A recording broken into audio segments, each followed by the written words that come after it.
सभी को नमस्कार। कैसे हैं आप सब?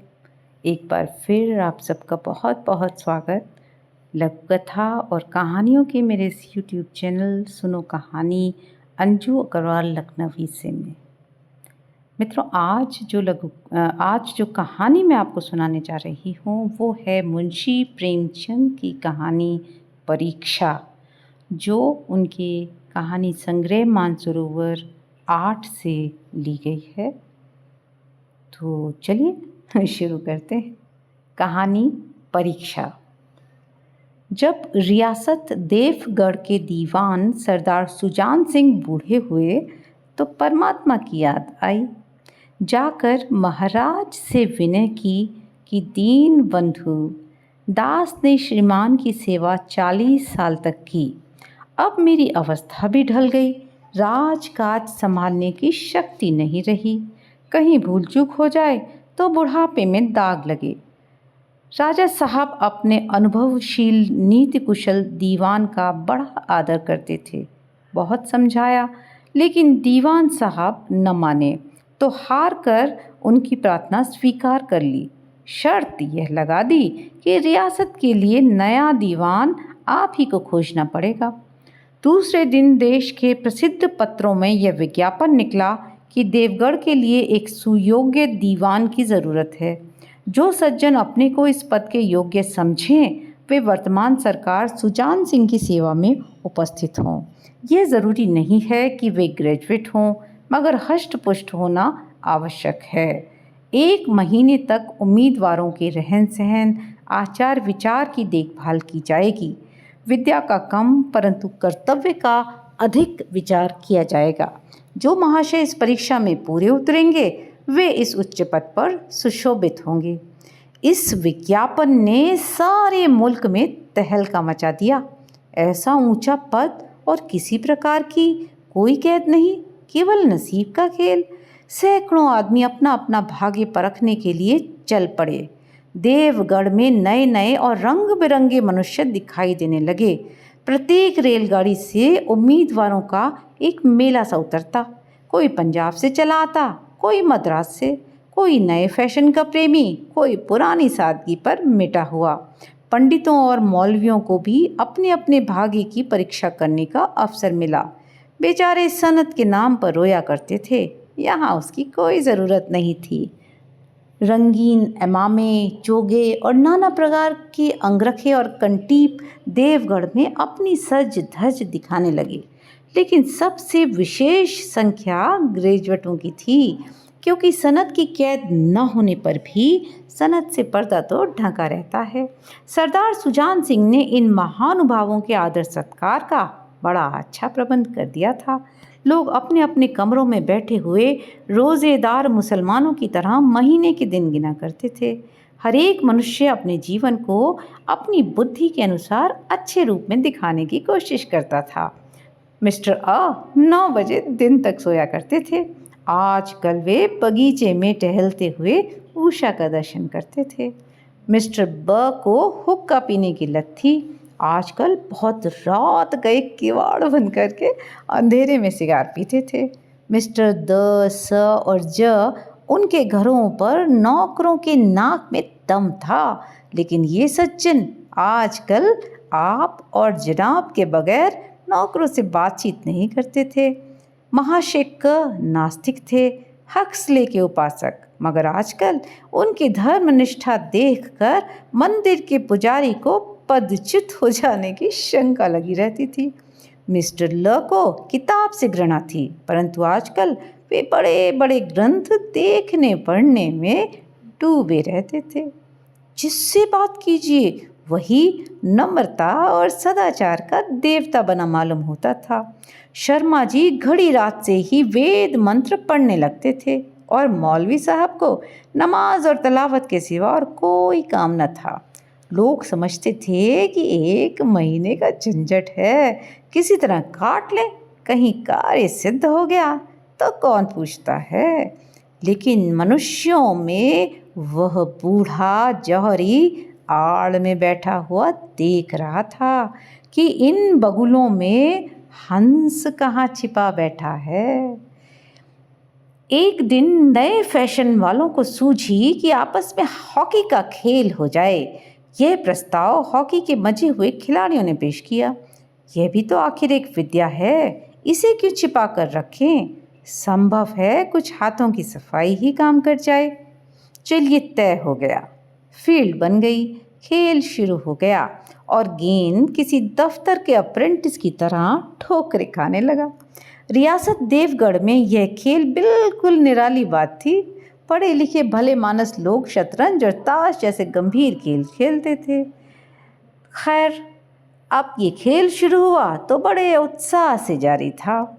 धावे के लोग जब गेंद को लेकर तेजी से उड़ते तो ऐसा जान पड़ता था कि कोई लहर बढ़ती चली आती है, लेकिन दूसरी ओर से खिलाड़ी इस बढ़ती हुई लहर को इस तरह रोक लेते थे कि मानो लोहे की दीवार है।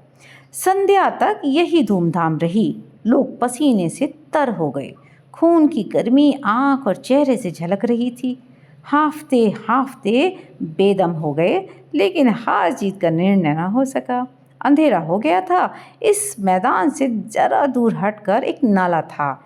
उस पर कोई पुल न था। पथिकों को नाले में से चल कर आना पड़ता था।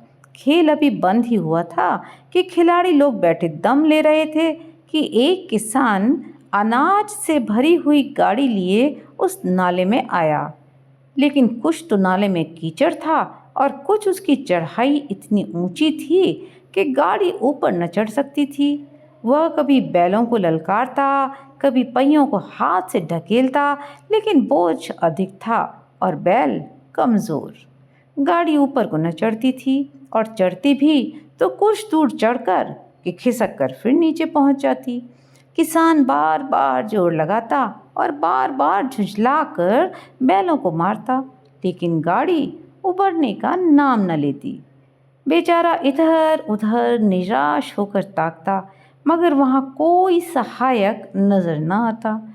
गाड़ी को अकेले छोड़कर कहीं जा भी नहीं सकता था।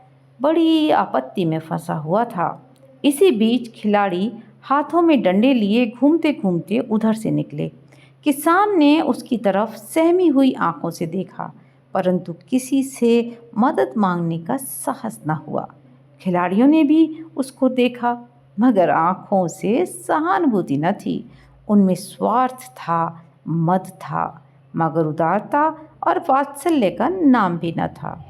लेकिन उसी समूह में एक ऐसा मनुष्य था जिसके हृदय में दया थी और साहस था। आज हॉकी खेलते हुए उसके पैरों में चोट लग गई थी। लंगड़ाता हुआ धीरे धीरे चला आता था। अकस्मात उसकी निगाह गाड़ी पर पड़ी। ठिठक गया। उसे किसान की सूरत देखते ही सब बातें ज्ञात हो गईं। डंडा एक किनारे रख दिया, कोट उतार डाला और किसान के पास जाकर बोला, मैं तुम्हारी गाड़ी निकाल दूं? किसान ने देखा, एक गठे हुए बदन का लंबा आदमी सामने खड़ा है। झुक कर बोला, हुजूर, मैं आपसे कैसे कहूँ? युवक ने कहा, मालूम होता है तुम यहाँ बड़ी देर से फंसे हो। अच्छा, तुम गाड़ी पर जाकर बैलों को साधो, मैं पहियों को ढकेलता हूँ। अभी गाड़ी ऊपर चढ़ जाती है। किसान गाड़ी पर जा बैठा। युवक ने पहिए को जोर लगाकर उकसाया। कीचड़ बहुत ज़्यादा थी। वह घुटने तक कीचड़ में गड़ गया, लेकिन हिम्मत ना हारी। उसने फिर जोर किया। उधर किसान ने बैलों को ललकारा। बैल को सहारा मिला, हिम्मत बन गई। उन्होंने कंधे झुकाकर एक बार जोर लगाया तो गाड़ी नाले के ऊपर थी। किसान युवक के सामने हाथ जोड़कर खड़ा हो गया। बोला, महाराज, आपने आज मुझे उबार लिया, नहीं तो सारी रात मुझे यहाँ बैठना पड़ता। युवक ने हंसकर कहा, अब मुझे कुछ इनाम देते हो? किसान ने गंभीर भाव से कहा, नारायण चाहेंगे तो दीवानी आपको ही मिलेगी। युवक ने किसान की तरफ गौर से देखा। उसके मन में एक संदेह हुआ, क्या ये सुजान सिंह तो नहीं है? आवाज़ मिलती है, चेहरा मोहरा भी वही। किसान ने भी उसकी ओर तीव्र दृष्टि से देखा। शायद उसके दिल के संदेह को भांप गया। मुस्कुराकर बोला, गहरे पानी में बैठने से ही मोती मिलता है। खैर, इस तरह 1 महीना पूरा हुआ। चुनाव का दिन आ पहुंचा। उम्मीदवार लोग प्रातःकाल से ही अपनी किस्मतों का फैसला सुनने के लिए उत्सुक थे। दिन काटना पहाड़ हो गया। प्रत्येक के चेहरे पर आशा और निराशा के रंग आते थे। न मालूम आज किसके नसीब जागेंगे, न जाने किस पर लक्ष्मी की कृपा दृष्टि होगी। संध्या समय राजा साहब का दरबार सजाया गया। शहर के रईस और धनाढ्य लोग, राज के कर्मचारी और दरबारी तथा दीवानी के उम्मीदवारों का समूह सब रंग बिरंगी सज धज बनाए दरबार में आ विराजे। उम्मीदवारों के कलेजे धड़क रहे थे जब सरदार सुजान सिंह ने खड़े होकर कहा, मेरे दीवानी के उम्मीदवार महाशयों, मैंने आप लोगों को जो कष्ट दिया है उसके लिए मुझे क्षमा कीजिएगा। इस पद के लिए ऐसे पुरुष की आवश्यकता थी जिसके हृदय में दया हो और साथ साथ आत्मबल। हृदय वह जो उदार हो, आत्मबल वह जो आपत्ति का वीरता के साथ सामना करे। और इस रियासत के सौभाग्य से हमें ऐसा पुरुष मिल गया। ऐसे गुण वाले संसार में कम हैं और जो हैं वे कीर्ति और मान के शिखर पर बैठे हुए हैं। उन तक हमारी पहुंच नहीं। मैं रियासत के पंडित जानकी नाथ सा दीवान पाने पर बधाई देता हूँ। रियासत के कर्मचारियों और रईसों ने जानकी दास की तरफ देखा। उम्मीदवार दल की आंखें उधर उठीं, मगर उन आंखों में सत्कार था और इन आंखों में ईर्ष्या।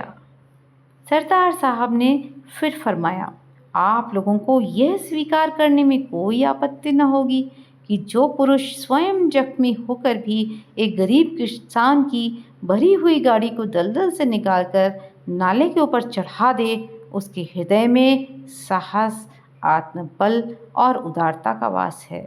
ऐसा आदमी गरीबों को कभी न सताएगा। उसका संकल्प दृढ़ है। वह उसके चित्त को स्थिर रखेगा। वह चाहे धोखा खा जाए, परंतु दया और धर्म से कभी न हटेगा। तो मित्रों, ये थी मुंशी प्रेमचंद की कहानी मानसरोवर 8 से ली गई परीक्षा। आशा करती हूँ आपको पसंद आई होगी। कैसी लगी मुझे कमेंट करके ज़रूर बताइए। दोस्तों के साथ शेयर करिए, चैनल को सब्सक्राइब करिए और इसी तरह से सुनते रहिए लघु कथाएँ और कहानियाँ। अगले वीडियो में आपसे फिर मुलाकात होगी। तब तक के लिए बाय बाय।